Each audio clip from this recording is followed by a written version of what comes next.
नमस्कार लक्ष्य जी, कृपया हमें कफ करने और छींकने के तरीक़ों को थोड़ा बताइए सबकी जानकारी के लिए। हाँ। नमस्ते, मैं लक्ष्य बनवानी बोल रहा हूँ। मैं आपको कफ एटिकेट सिखाना चाहता हूँ। हमें कफ टिश्यू का इस्तेमाल कर कैसे करना चाहिए और टिश्यू अवेलेबल और उसको बंद डिब्बे में फेंक देना चाहिए। अगर टिश्यू अवेलेबल ना हो तो हमें रुमाल का इस्तेमाल करना चाहिए।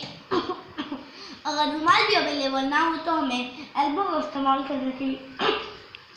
इससे हमें क्या लाभ मिल सकता है? इससे हमें हमारा इन्फेक्शन दूसरों तक पहुंच नहीं सकता है। धन्यवाद। धन्यवाद।